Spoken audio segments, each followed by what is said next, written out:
Your mom always gave it to you when you were sick. When you're feeling chilly, it will warm you from the inside out. Most are served hot, but there's also some that are served cold. What am I talking about? Well, soup, of course. And today we're spicing up your average bowl of soup Mexican style with Mexican tortilla soup served with mole chicken Panuchos. I'm Garret Schack, and that's what we're cooking on the coast.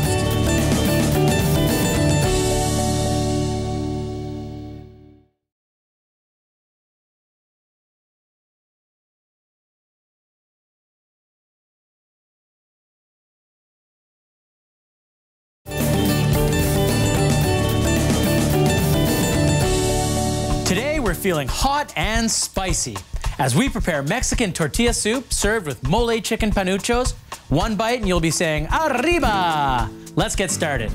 Okay, first thing we want to do, and we've got a lot going on in this episode, so we want to get our pot going straight away.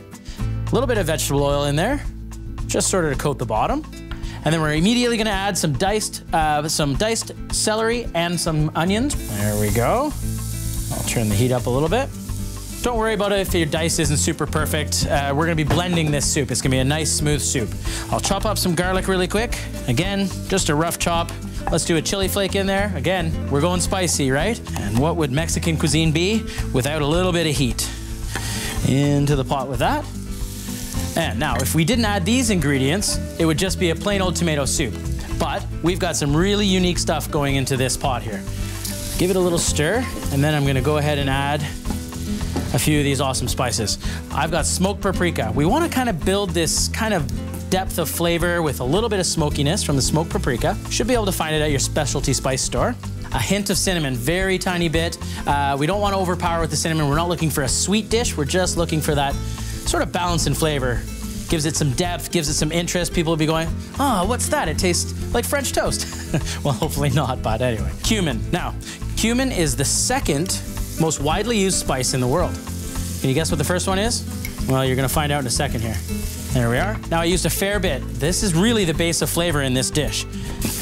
What we're doing here is sort of releasing some of the flavors in those spices we've put in here. Smells incredible already. I can really smell that cumin. It's such a unique flavor and such a unique smell. Next, coriander seeds. So maybe you haven't seen the seeds in this form before, but they're sort of whole coriander seeds, and it's an amazing spice. One, it's also known as a herb because cilantro originates from this seed right here. So you can use pretty much the entire plant, the seed, the stem, and the leaves. Just want to chop these up a little bit. I know it kind of makes a mess and goes everywhere, but it'll save you from breaking out the spice grinder. Kind of crush them down with your knife, just like this. And it helps you get out the frustrations of the day. There we go. And then we'll put them in. This is about a tablespoon. You could go a little lighter because it's quite an aromatic flavor, but you could go a little lighter if you wanted, but I really like the taste. Wow, it's all coming together. Looks great. Smells amazing. It'll smell like a fiesta in your house when this is all done. Lovely. Okay, at this point we're gonna add a touch of salt, and then we want some liquid in there. We've got chicken stock and fire roasted tomatoes. If you have the opportunity to make your own, that's great. You can kind of char them over top of the barbecue or on your backyard pit. If you got a stick, just stick it in tomato. No, that gets a little crazy. Or you can just pick some up at the grocery store too. Again, depth of flavor. We're helping out that sort of smokiness that we did with the smoked paprika earlier. And then we'll add our chicken stock. So nice organic chicken stock here. If you can make your own, even better. There we go. Fabulous. Now, the hard part of our soup is done. We just gotta let this cook now. And in the meantime, we're gonna do something really unique, and I think, and I hope, and think you will definitely do this at home. Go find a specialty store that has masa flour and make your very own tortillas. It's a lot of fun and really simple to do. So this is the masa flour. It's not cornmeal, so don't be confused. It's still made with corn. It's pure corn, so it's totally gluten-free, but it's very, very, it will absorb moisture a little better than cornmeal will in this state. So there we are, pinch of salt, very simple recipe here. Masa flour, salt, and you kind of want to do 2-to-1 masa flour and water. And this is where you want to err on the side of caution. I'm gonna use my cumin spoon here so I don't have to go digging around. We can always add a little bit more water if we need to. But we want it to sort of be tacky, but still be able to kind of mold it around in our hands here. A little more water, and that should do it if we've measured things correctly. Yeah, it's coming together nicely there. That looks good.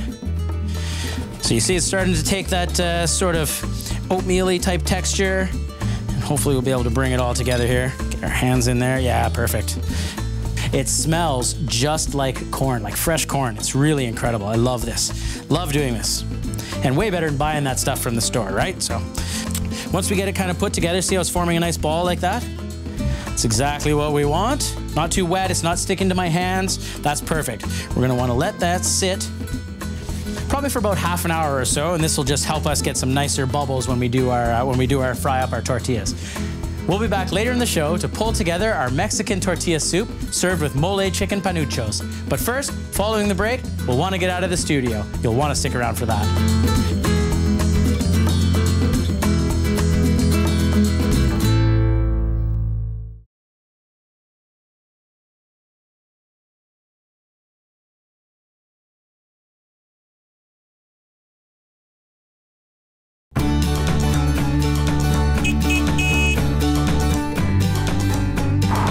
We've gotten out of the kitchen and we're exploring Vancouver Island. We've made a little pit stop here in Cowichan Bay.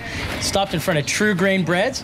Bruce, how are you, buddy? I'm great. Welcome to Cowichan Bay and True Grain Bread. Thank you so much. Thanks for taking the time to chat with me today. So, what brought you to Cowichan Bay? I mean, this is kind of a small little community, right? So, yeah, about 13 years ago, True Grain was looking for a really interesting community where people celebrate quality of life and would be passionate about the same things that we are at True Grain Bread.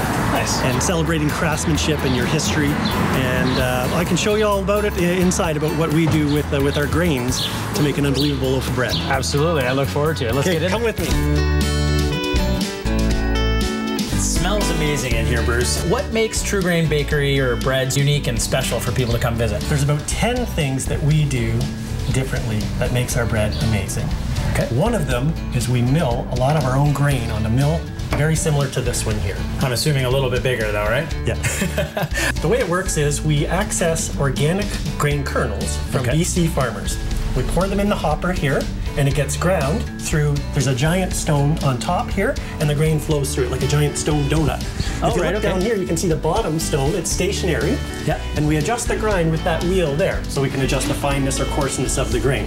All right. From that point, we have a couple of choices. If we're after a whole grain flour, we pull this chute and it comes out of here. And just comes out, everything's in there. Grain. Exactly. Right. If we want a sifted flour, like something a little bit lighter, then we open up the sifting box. And then it shoots into this way instead of coming out here. Okay. Exactly. And then from there, depending on several factors, we can come out with a sifted flour. We can make a semolina, where a company called Cowichan Pasta makes some really cool pasta from I know them. Matt up there is a great guy. He does great products. Custom semolina that we make there. Yeah. We have a line of porridges, like breakfast porridges, that would fit in with all the unique grains that we make.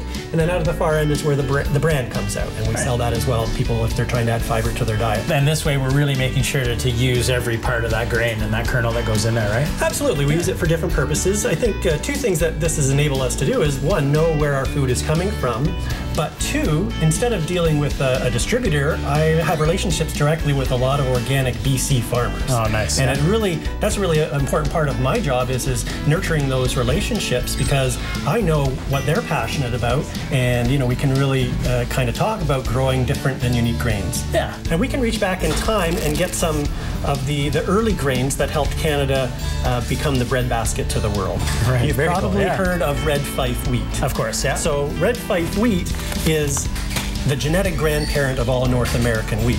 Okay. It's really flavorful. Today's modern wheat, in my opinion, the flavor has been bred out, and there's lots of other concerns that some people are having dietarily, many of whom can eat a red Fife. Can eat the red Fife, right? Yeah. And then from there, a lot of people have heard of spelt. We have spelt kernels. We grow rye. We have Khorasan, which a lot of people know as kamut, the trademark kamut. Now, all of this hard work that you do into sourcing these grains, I mean, that takes time and effort and so on, translates into great pastries and loaves of bread. as I understand it anyway. Which gets to my favorite part of these segments here. Do you think we could try some? Absolutely. That's awesome. Let's have a go. So this is a really special treat. Actually, all of our loaves at True Grain are a pretty special treat. Well said, yeah. We're kind of bread nerds. We don't cut corners on anything we do. We have here today our Canadiana featuring Marquis. Marquis was one of the early Canadian wheats. Really robust flavor. Okay. This loaf has 4 ingredients. Nice. Okay. Nice. So it's about the fermentation and the craftsman or craftswoman nurturing the starter perfectly every time to deliver a really unique flavor experience. Right. And that takes time and consistency, right? Like that's something you have to know what you're doing and you have to be passionate about it. Absolutely. So I've got a little piece of cheese from my neighbor Hiller's Cheese next door. Very nice. On the Marquis bread for you to try. Oh, that smells fantastic. Look at that beautiful crust on there, Bruce.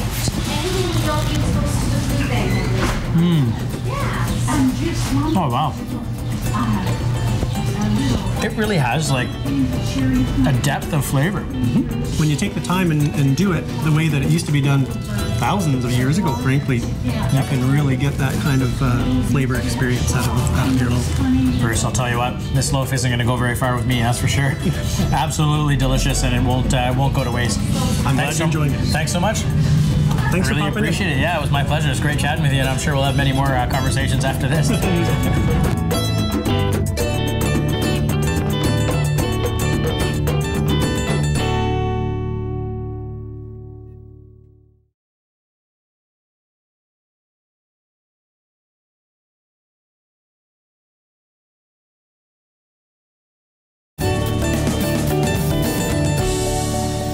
It's back to our kitchen.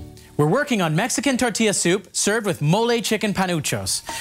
As you can see here, I've already got some onions sweating with a little bit of garlic.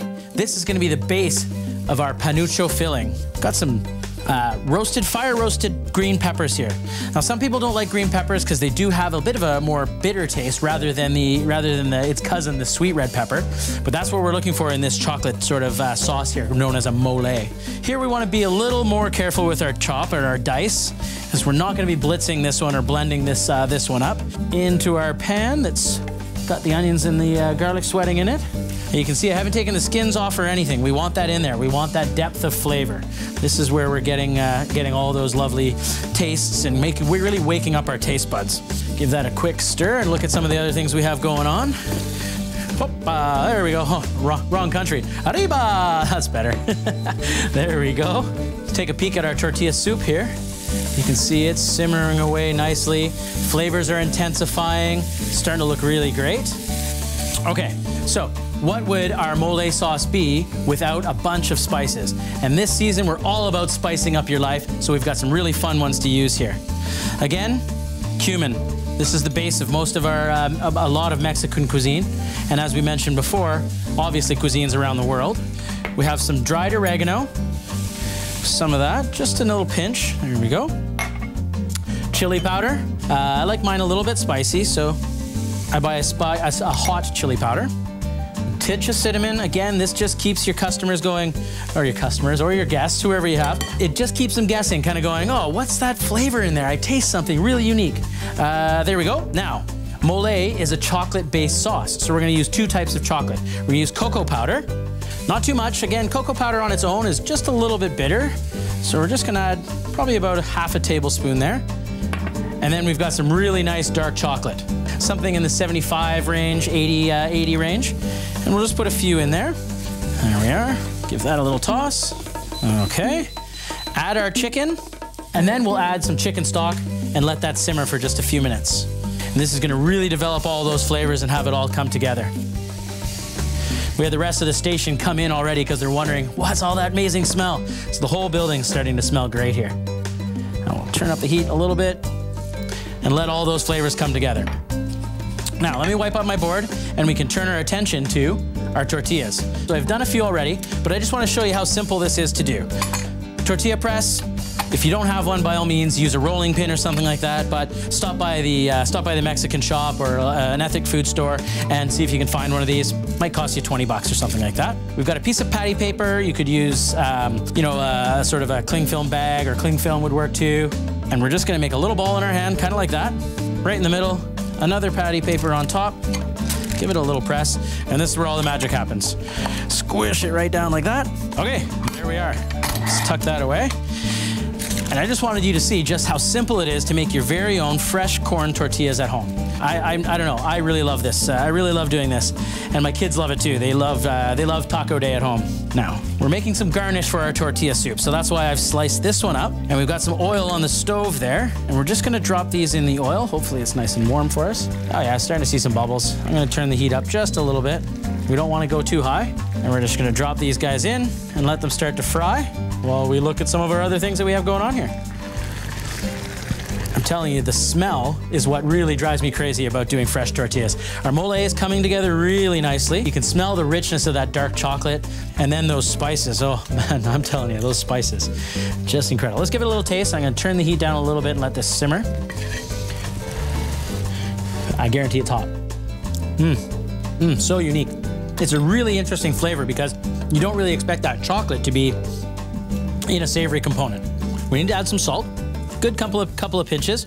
And then if you remember earlier in the show, I talked about cumin being number 2, black pepper, number 1 spice in the world. So we're gonna grind some of that in here and let that simmer just for a few minutes while we blend our tortilla soup over here. Okay, fancy boat motor thing. Woo! Just gonna submerge it in there, work it around. We wanna get that soup as smooth as we can. There we go. Our tortillas are cooking up nicely there. We got nice fresh oil. We're just cooking in a high heat canola oil. We want to keep an eye on them though. Once they start turning kind of a golden color, we want to get them out of that oil. Sorry about that. I know it's a lot of noise. And let's give it a taste. I got another spoon here. We'll give this a little taste. We want to check for seasonings at this point. Our salt and pepper. Oh, it's so good. The depth of flavor in there. It's got a nice little bit of heat from our red chili that we put in there. But those fire roasted tomatoes, they just make all the difference. Okay, so this one's gonna be ready to go. We'll get our tortillas and just blot them on a paper towel, and then we'll stuff some panuchos. So remember I said I pre-pressed a few of these tortillas. There we go. Leaving it on the sheet, that's fine. Just make sure it's fairly even.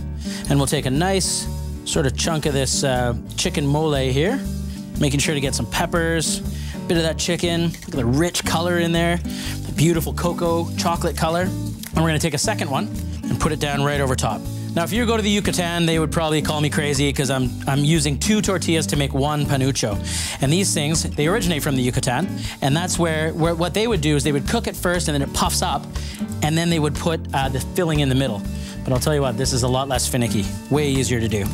Okay, if you get some cracks, that's okay. You can just kind of squeeze them together with your fingers, no problem. And then we're gonna take that right over to our pan and drop those guys in as well. Perfect. And at this point, I'm gonna say that these guys are ready. So we'll get them out of there. Now we'll start pulling all this together. Another plate I have over here has some avocado, some cilantro, and some fontina cheese. So these are a few, we're using fontina. You could use a fromage frais or a queso if you wanted to be a little more authentic, but I was using what I had, so here we go. A little bit of avocado right into the middle of our bowl here. Fair few nice pieces, nice ripe, soft avocado, beautiful green color. I'm gonna pile it up nicely so it sticks right out of the top of our soup. There we go. Okay, some of this fontina cheese, you just want something that melts really nicely. So we'll put some of that right on top of there, sprinkle it around just a touch. Very nice. And then a big bushel of that cilantro. And the fun part here is you could actually put that down in front of your guests or put it down on the table and then come along with your soup and pour it right over. Just like this. Take a nice big scoop here and just pour that around. Beautiful red from our soup, the green from the avocado and the cilantro. And of course, we're using a white bowl to accent it all, so that really helps. And we would just finish this with a couple of these tortillas here. Pinch of salt on them. These crispy tortillas that we're gonna sit right on top. All right, let's have a look at our panucho here. Nice and crispy, frying away. We wanna try and drain some of that oil off. There we go. And then we'll just put it down on our paper towel again, let it blot, anything that comes out of the deep fryer, you should try and season really quickly with just a pinch of salt. All right, let's get this on our plate. Here we are. Now, of course, I'm gonna finish up the rest of those because I know the whole neighborhood's coming over at this point.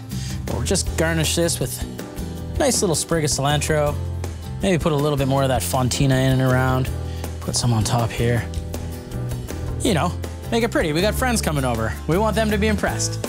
And there you have it. Mexican tortilla soup served with mole chicken panuchos. Now, what better way to get this fiesta started than with a choice cerveza? With me is Danny from VI Brewing. Hi, Danny. Good to meet you. Yeah, thanks for coming on, bud. Tell me a little bit about the beer you brought today. It looks really amazing. So yeah, we have a very bright branding on our cans, and the beer that we're going after is again a Mexican cerveza, as you mentioned. The main focus on this is to kind of bring corn into beer in an intentional way that tastes good. Cool. Well, that sounds like the perfect pairing for our dish today because we're using corn flour here solely, so kind of gluten-free and yeah, corn focused. So that's really cool. Let's give it a taste. See how it goes. All right. Now, the packaging's really unique, and I noticed there's longitude and latitude on there. What does that signify? So yeah, all of our branding on our core beers at the brewery are location-based, typically focused on the island, which is where we're obviously located. Yeah, indeed. So Juan Fuca is, of course, based on the Strait. Yeah. We have various other beers based in different parts of Victoria and Up Island, and yeah, so cool. Cheers. Cheers. Yeah, thanks. It smells great. Perfect, like bubbles in there and great flavor, nice and light. Nice and light. Yeah, that's brilliant. Let's see how it works out with this. So those are panuchos, like a Yucatan specialty. So you can go ahead and dig into that or grab your spoon and try some of this. Break at it, just get in there. Yeah. You can dip it in the soup if you want. Oh, jeez. Nice, how's that? Pretty good. See how it goes with the beer. That's why we brought the napkins. We got lots. Everything's gonna be dirty. Oh, wow. That's a beautiful pairing with this. That's a good choice. Funny, hey? Well, it's chocolate. That's what I stick my fingers into. Yeah, exactly. It's a mole sauce inside. Yeah. Oh, and there's chocolate underneath. There you go. So yeah, again, Mexican beer typically is, again, highly carbonated, really light flavors, highly intense food like this. Sometimes you want to pair intense beer, but often with Mexican food, having that light beer to contrast, to cut that off your palate. Yeah, sort of clean it up for your next bite. So it's really a whole new spicy experience stuff every too. time, hey? Yeah. Nice. Perfect pairing, amigo. Thanks, Danny. Thanks for coming. Don't worry about chocolate all over. Yeah, it's going to be a mess going on from here on forward. Check out our website where you'll find more information on today's show and maybe a few surprises. I'm Garret Schack. Thanks for watching, and don't forget to savor the flavor. I don't know. Let's keep going, Danny. Keep going.